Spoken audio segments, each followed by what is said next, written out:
Hello student, welcome to physics learning hub. बच्चों, आज से हम क्लास 11th का फिजिक्स स्टार्ट कर रहे हैं और इसमें हम लोग आज स्टार्ट करने और वेरी इंपॉर्टेंट चैप्टर, किसी एक पार्टिकुलर चैप्टर के लिए नहीं बल्कि पूरे फिजिक्स के लिए ज़रूरी है, चाहे 11th का हो चाहे 12th का हो। और उस चैप्टर का नेम है बेसिक मैथमेटिक्स इन फिजिक्स, जिसको हम लोग मैथमेटिकल टूल भी बोलते हैं। साथ ही साथ फिजिक्स में जो हम लोग मैथ पढ़ाएंगे तो थोड़ा सा उस मैथ से डिफरेंट होगा। यहाँ पर हम लोग जो वेरिएबल, जैसे मान लो मैथ है तो एक्स यूज करेंगे, मान लो वेरिएबल एक्स यूज करेंगे, वाई करेंगे, जेड करेंगे। यहाँ पर जनरली टी यूज करेंगे, भी यूज करेंगे, एक्स भी यूज करेंगे, काइनेटिक एनर्जी, यानी यहाँ जो यूज करेंगे फिजिकल क्वांटिटी यूज करेंगे। तो इससे माइंड में बनाना पड़ेगा, अप्लाई करना पड़ेगा, यानी फिजिक्स क्या है, मैथ का एप्लीकेशन करना पड़ेगा यहाँ पे। ठीक है, तो ये ज़रूरी है बच्चों। तो हम सभी चैप्टर को, जितने चैप्टर है वो सभी चैप्टर को हम लोग 1 बाय 1 कवर करेंगे, डिटेल में कवर करेंगे। और इसमें हम लोग कंप्लीट प्रिपरेशन आपको देंगे। क्लास 11, 12th, जेई और नीट, एक कंप्लीट प्रिपरेशन यहाँ मिलेगा। इसलिए आप लोग चैनल को सब्सक्राइब कीजिए। और तो चलिए स्टार्ट करते हैं हम लोग बेसिक मैथमेटिक्स इन फिजिक्स। तो बेसिक मैथमेटिक्स इन फिजिक्स, और इसको हम लोग मैथमेटिकल टूल भी बोलते हैं। तो देखो, ये बेसिक मैथमेटिक्स स्टार्ट करने से पहले हम लोगों को ये समझना चाहिए कि फ़िज़िक्स क्या होता है। क्योंकि अगर मान लो कि हम लोगों को कोई चैप्टर पढ़ रहे हैं, पता चला कि पता ही नहीं कि फ़िज़िक्स क्या होता है, तो ये भी अच्छी बात नहीं है। इसलिए पता होना चाहिए कि फ़िज़िक्स क्या होता है, उसके बाद हम लोग चैप्टर को डिटेल डिस्कशन करेंगे। तो चलिए समझ लेते हैं कि फ़िज़िक्स क्या है। ठीक है, तो physics,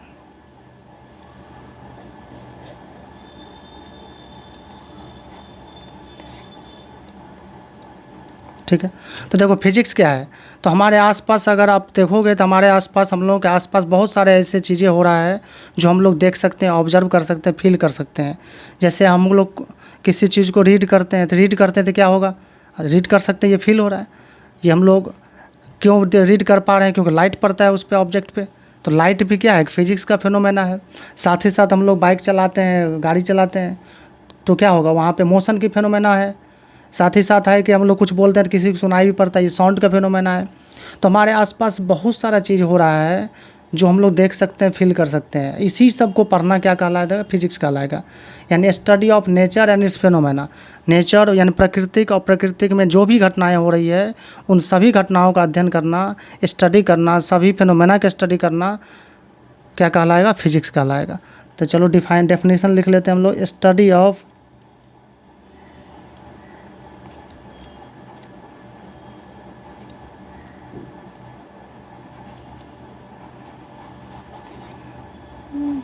study of nature and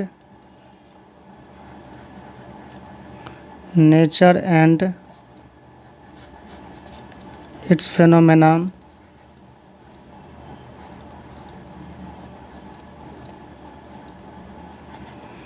is called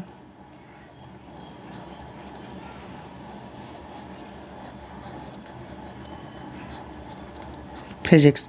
कौन कौन फिनोमेना है, कुछ एग्जांपल लिख लो। जैसे मोशन हो गया, मोशन भी एक क्या है, फिजिकल फिनोमेना है। लाइट की घटना है, ठीक है। साउंड है, करंट है, हम लोगों को बिजली कैसे बल्ब जलती है तो करंट हो गया, करंट इलेक्ट्रिसिटी चैप्टर का नेम है।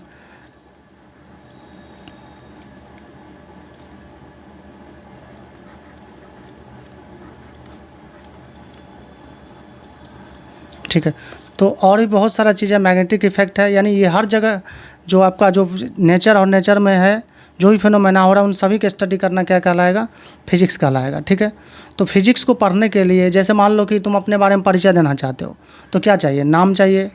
जैसे क्या है, मान लो कि किसी आदमी का परिचय चाहिए तो नेम चाहिए, फादर्स नेम चाहिए, चाहिए कि नहीं चाहिए।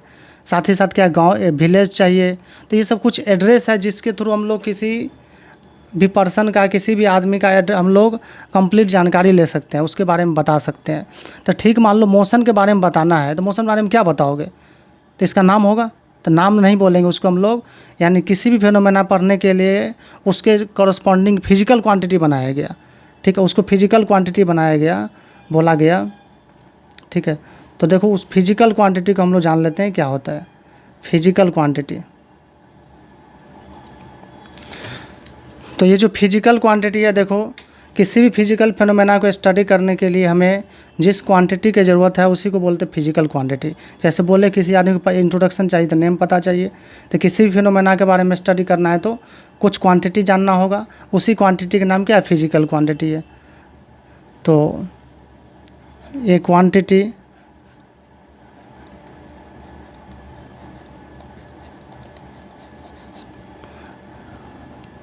a quantity which is used to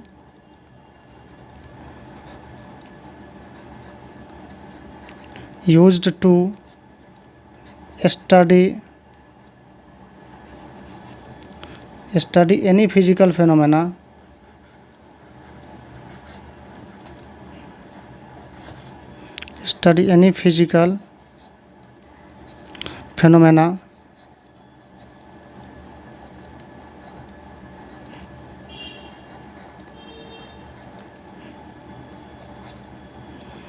is called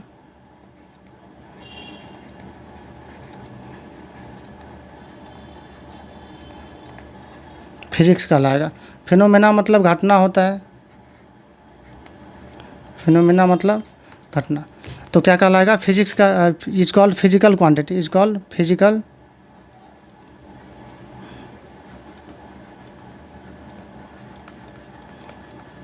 quantity होगा। जैसे एग्जांपल के लिए अगर बात करें हम लोग तो क्या है, अगर मोशन के लिए बात करें तो क्या डिस्टेंस है, डिस्प्लेसमेंट है,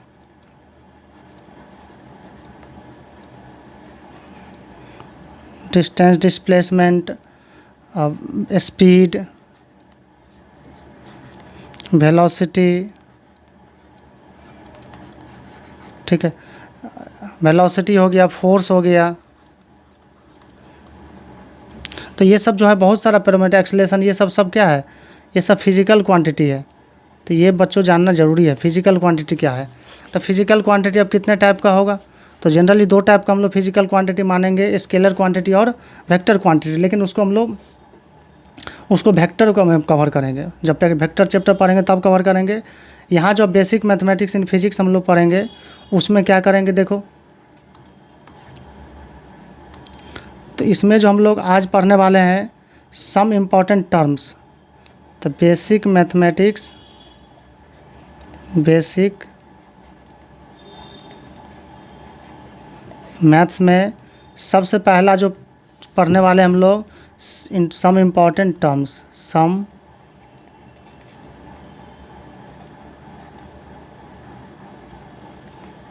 important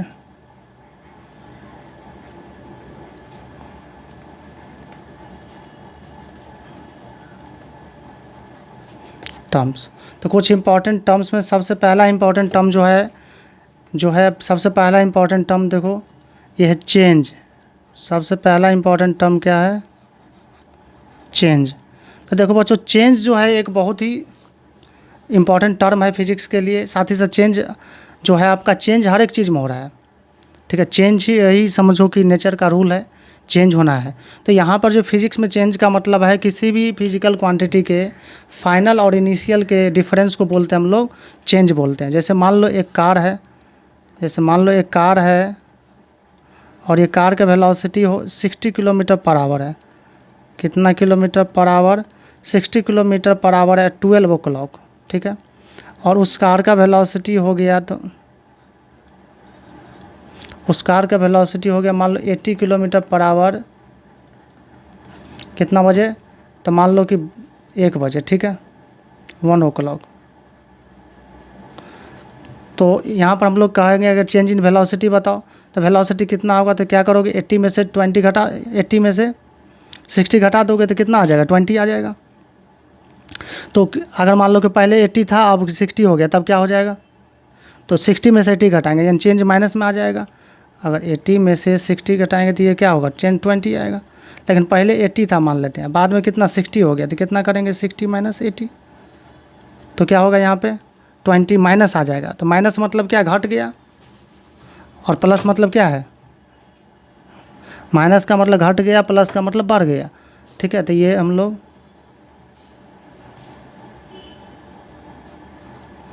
it is difference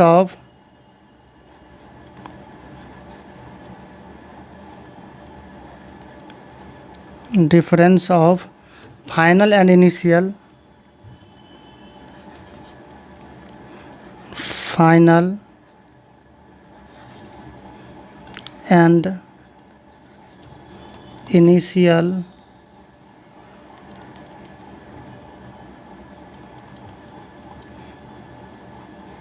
initial it is difference of final and initial. तो फाइनल और इनिशियल का जो डिफरेंस होता है उसे क्या बोलते हैं हम लोग? चेंज। यानी चेंज इक्वल टू लिख सकते हैं, फाइनल माइनस इनिशियल। ठीक है, तो इस तरह से हम लोग चेंज को डिफाइन कर सकते हैं। अब बच्चों चेंज जो है ये दो टाइप का होता है।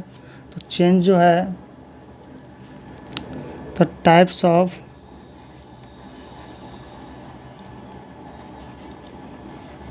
चेंज, तो चेंज जो है ये दो टाइप का होता है, पॉजिटिव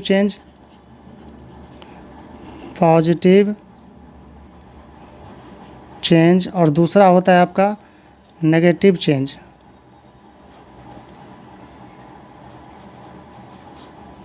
पॉजिटिव चेंज और नेगेटिव चेंज। पॉजिटिव चेंज का मतलब क्या है कि फाइनल जो होगा ये जो फाइनल होगा ग्रेटर दैन इनिशियल होगा, तभी तो ये होगा। और ये तब होगा जब इंक्रीज करेगा, कोई चीज़ इंक्रीज कर गया तो मतलब फाइनल ज़्यादा हो जाएगा और इनिशियल कम हो जाएगा। और नेगेटिव चेंज का मतलब होता है कि फाइनल जो होगा ये वो लेस दैन इनिशियल है, फाइनल लेस दैन इनिशियल, और ये कब होगा? जब घट जाएगा, जब डिक्रीज करेगा। तो इस तरह से हम लोग चेंज समझ गए कि चेंज क्या होता है, किसी भी चीज़ का फाइनल और इनिशियल का डिफरेंस। ठीक है, किसी भी चीज़ का फाइनल और इनिशियल का डिफरेंस को ही बोलते हैं चेंज। और चेंज दो टाइप का होगा, पॉजिटिव और नेगेटिव। पॉजिटिव का मतलब फाइनल वाला ज़्यादा है, जैसे 60 to 80 हो गया, और 80 60 होगा तो क्या होगा? घट जाएगा। अब चेंज को दिखाने के लिए कुछ सिंबल यूज करते हैं, क्योंकि फिजिक्स में जो है देखो वेलोसिटी को डिफाइन करेंगे तो होता है rate of change of position, acceleration को डिफाइन करेंगे तो होता है rate of change of velocity with respect to time. यानी हर एक चीज़ में क्या है आपका चेंज भरा हुआ है, तो चेंज ज़रूरी है समझना। तो चेंज को अगर दिखाना है अगर मेथड सिंबल में, तो क्या होता है? तो पहला जो टर्म है वो पहला तो चेंज हो गया। दूसरा जो इम्पोर्टेंट पॉइंट है ये है डेल्टा। ठीक है, इसको हम लोग बोलते हैं डेल्टा।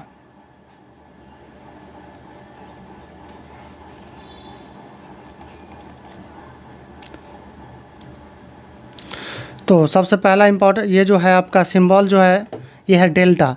और डेल्टा के मतलब क्या है? जैसे किसी फिजिकल क्वांटिटी में चेंज हुआ है तो उसको दिखाने के लिए क्या करते हैं हम लोग? डेल्टा का यूज़ करते हैं। लेकिन यहाँ पर लिखा है it is used to represent observable change. देखो ऑब्जर्वेबल चेंज का मतलब क्या है? जैसे मान लो किसी कार के वेलोसिटी, मान लो जैसे लेट से एक कार के वेलोसिटी जो है आपका, इस कार का वेलोसिटी 60 किलोमीटर पर आवर से 80 किलोमीटर पर आवर हो गया। तो ये जो चेंज है बच्चों, ये चेंज ऑब्जर्वेबल हो गया, क्योंकि हमको दिखेगा कि 20 किलोमीटर स्पीड से चेंज हुआ है। ठीक है, तो ऐसे चेंज जिसको हम लोग ऑब्जर्व कर सकते हैं, ऐसे चेंज को दिखाने के लिए क्या करते हैं? डेल्टा का यूज करते हैं। जैसे कैसे दिखाते हैं देखो एग्जांपल, जैसे कहीं लिखा है डेल्टा भी, ऊपर एरो इसलिए लगा रहे हैं, ये भी बार बोलते हैं इसको, तो एरो लगा रहे हैं क्योंकि वेक्टर क्वांटिटी है वेलोसिटी। तो क्या लिखेंगे? फाइनल वेलोसिटी, इसको फाइनल वेलोसिटी को वी एफ लिख दो, माइनस इनिशियल। तो इनिशियल वेलोसिटी को हम लोग लिखेंगे वी आई।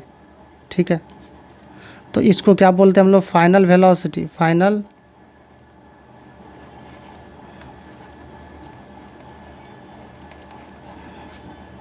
इसको बोलेंगे इनिशियल वेलोसिटी।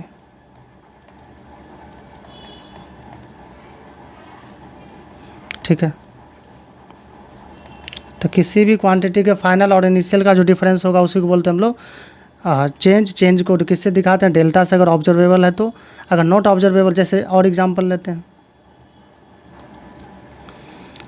अगर नेक्स्ट एग्जांपल देखें तो एग्जांपल देखो, जैसे लिखा है डेल्टा के। डेल्टा के का मतलब change in kinetic energy, change in kinetic energy. ऐसो कैसे लिखोगे, तो के फाइनल माइनस के इनिशियल, इस तरह से लिख सकते हैं। तो अब तीसरा जो है, थर्ड जो है आपका, ये है डी। ठीक है, तो डी का मतलब क्या है, तो किसी भी फिजिकल क्वांटिटी के वेरी स्मॉल चेंज को अगर दिखाना है तो क्या करते हैं हम लोग, डी का, यानी किसी भी क्वांटिटी को वेरी स्मॉल चेंज अगर दिखाना होगा तो हम लोग डी का यूज करते हैं। वेरी स्मॉल चेंज का मतलब क्या है, जैसे मान लो हम लोगों का जो बाल है, तो बाल एक दिन में कितना बढ़ता है पता चलता है, नहीं पता चलेगा। इनिशियली जैसे मान 2 सेंटीमीटर है, तो कल कितना हो जाएगा ये बता सकते हैं। जैसे मान लो संडे को एक बाल है जो है आपका 1 सेंटीमीटर का है, तो मंडे को कितना होगा, अगर आपसे पूछते हैं मंडे को कितना होगा, तो मंडे को कितना अप्रॉक्सीमेटली 1 सेंटीमीटर। लेकिन सच्चाई है क्या, ये होगा थोड़ा सा तो बढ़ा होगा, लेकिन इतना कम बढ़ा कि ऑब्जर्वेबल ही नहीं है। ये इतना कम चेंज हुआ लेंथ में कि ऑब्जर्वेबल नहीं है।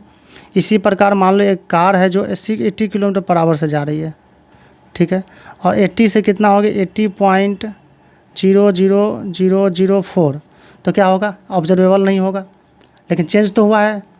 और ये इंपॉर्टेंट है, जो वेरी स्मॉल चेंज है, क्योंकि वेरी स्मॉल चेंज को ही हम लोग जोड़ते जोड़ते क्या करेंगे, टोटल चेंज निकालेंगे।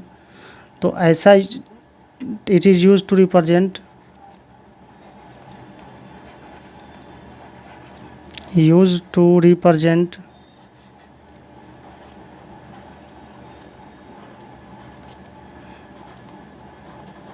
Very small change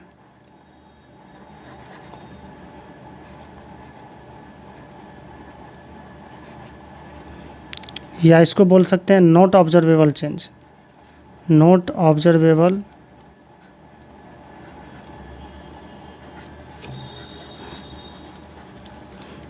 change is called, या इज डिनोटेड बाय, किससे डिनोट करेंगे हम लोग,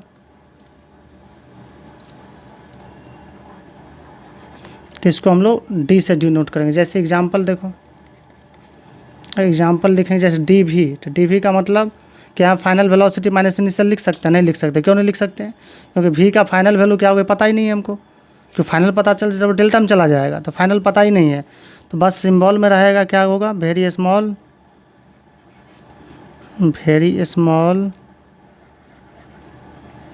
change in velocity.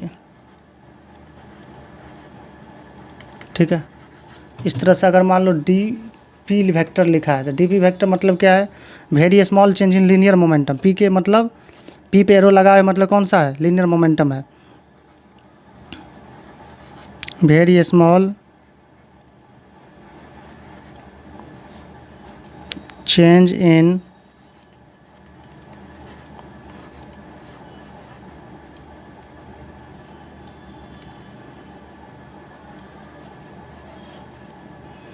Linear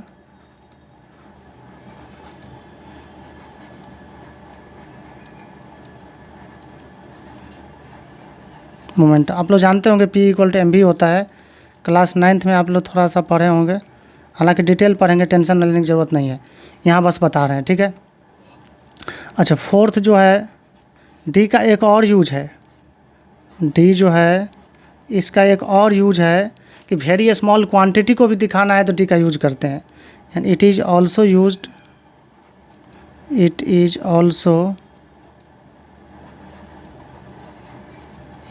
to represent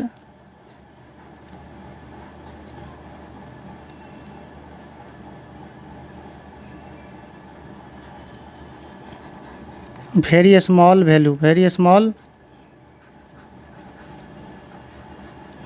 value या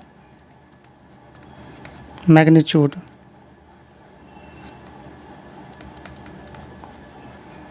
वेरी स्मॉल वैल्यू या मैग्नीट्यूड को भी किससे दिखाते हैं हम लोग, डी से दिखाते हैं। जैसे मान लो एक बॉडी है, इसका मास m है, इस बॉडी का मास m है, तो इसमें से क्या किया हम लोग, छोटा सा पार्ट, एकदम छोटा सा पार्ट कट करो, तो ये छोटा सा पार्ट का ही मास होगा। तो मास, इस छोटे से पार्ट को क्या बोलते हैं, एलिमेंटल पार्ट बोले, एकदम छोटा सा, इससे छोटा संभव नहीं है, ऐसे मान के चलिए कि इससे छोटा संभव नहीं है, तो एलिमेंटल पार्ट बोल दो, एलिमेंटल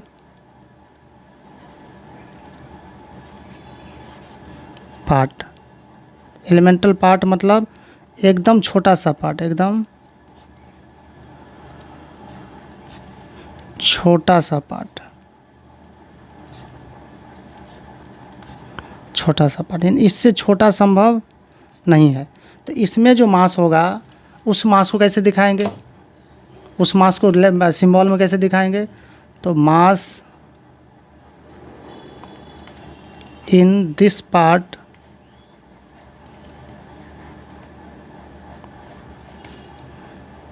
इज डिनोटेड बाय, किससे होगा, dm, ठीक है, dm मतलब वेरी स्मॉल पार्ट में जो मास होगा उसको dm बोलेंगे।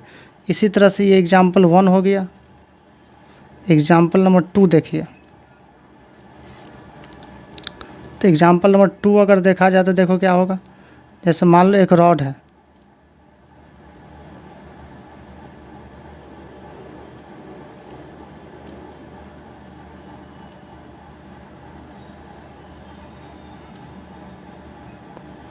ठीक है, एक रॉड है,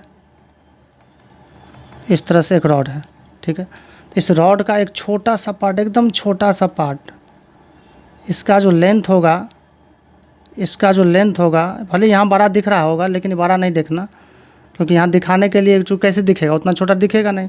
तो dl मतलब length of very small part,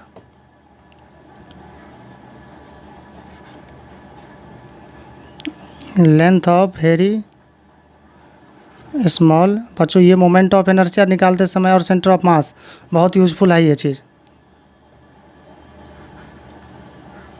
ठीक है, जिसको एलिमेंटल पार्ट भी कह सकते हैं। यानी इस तरह से डी का यूज़ समझ लिए हम लोग। चलो नेक्स्ट जो है आपका, नेक्स्ट हम लोग पढ़ने वाले हैं 5th पॉइंट, और ये है टाइम इंस्टेंट। तो A to Z छोटा छोटा बड़ा पॉइंट, सभी पॉइंट को कवर करेंगे, और उसके बाद देखिएगा कंप्लीट एक चैप्टर पढ़ने के बाद आपको पता चलेगा कि चैप्टर में कितना हम सीखे हैं। टाइम इंस्टेंट, क्योंकि थोड़ा सा यहाँ डिफरेंट मिलेगा नॉर्मल तरीके से, लेकिन आप इस तरह से सीखेंगे कि किसी को बता सकते हैं, ठीक है। तो टाइम इंस्टेंट क्या होगा, तो टाइम इंस्टेंट जो होता है, देखो जैसे कोई समय का पार्टिकुलर वैल्यू होगा उसको टाइम इंस्टेंट बोलते हैं। और फिजिक्स में तो यूज़ करते हैं हम लोग स्टॉप वॉच यूज़ करते हैं, और स्टॉप वॉच की खासियत क्या है कि 0 1 2 3 4 ये सब समय होता है, यानी 0 से स्टार्ट होगा, ठीक है। तो फिजिक्स में 0 से स्टार्ट होगा टाइम, तो टाइम का जो पार्टिकुलर वैल्यू होता है उसी को बोलते हैं टाइम इंस्टेंट, या फिक्स वैल्यू को टाइम इंस्टेंट। जैसे 12 बजे क्या है, टाइम इंस्टेंट है। तो फिक्स वैल्यू, फिक्स्ड वैल्यू या particular time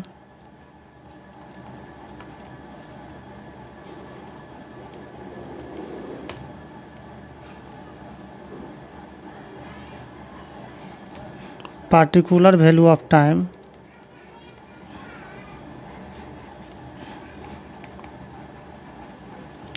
is called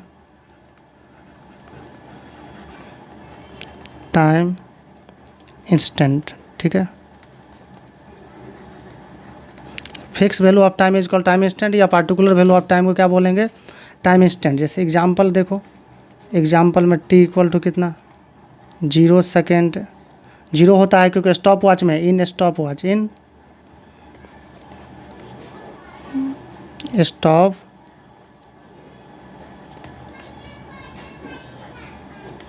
stop watch t equal to कितना, 5 सेकेंड, ये भी क्या है, टाइम इंस्टेंट है। t इक्वल टू कितना, 12 o'clock, t equal to 9 AM, ये सब क्या है, देखो समय का क्या है, एक पार्टिकुलर वैल्यू है। इसलिए हम लोग क्या बोलते हैं, इसको टाइम इंस्टेंट बोलते हैं। इसको किससे दिखाते हैं, एक केवल टी लिख के वैल्यू लिख देंगे, टी लिख के वैल्यू लिख देंगे। चलो समझ में आ गया टाइम इंस्टेंट। अगर किसी को डाउट हो तो आप कमेंट सेक्शन में कमेंट भी कर सकते हैं, या पर्सनली आप कॉल भी कर सकते हैं, पूछ सकते हैं डाउट, ठीक है। तो चलो इसके बाद जो है हम लोग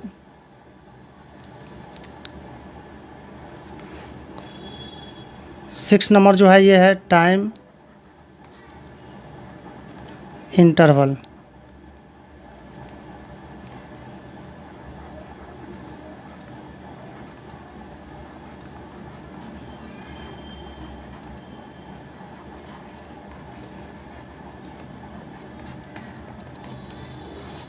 टाइम इंटरवल क्या है, देखो तो दो समय है, जैसे मान लो टी इक्वल टू एक समय 0 है, एक समय 5 है, तो दोनों के बीच का जो गैपिंग है, जितना देर लगा है, ऐसे समझे कि कितना देर लगा है, जितना देर लगेगा कोई चीज़ करने में, कुछ समय बीतेगा, उसी को टाइम इंटरवल बोलते हैं। तो टाइम का गैप है, क्या है आपका, it is time gap, it is time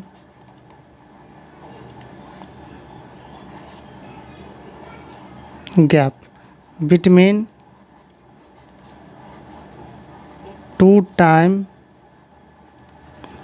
instant.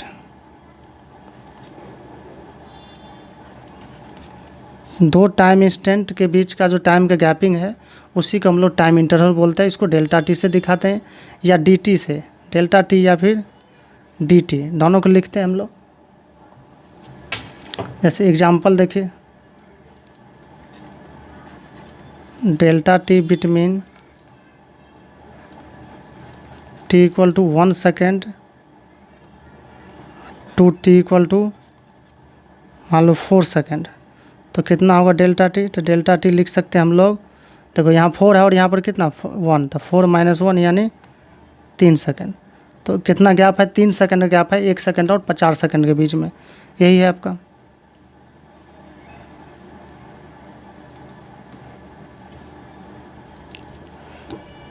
अगर हम लोग डी टी की बात करें तो देखो डी टी क्या है, डी टी का मतलब होता है वेरी स्मॉल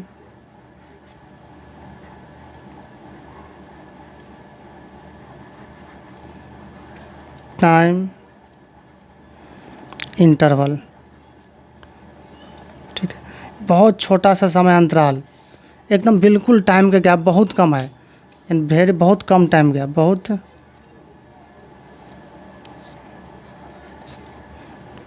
कम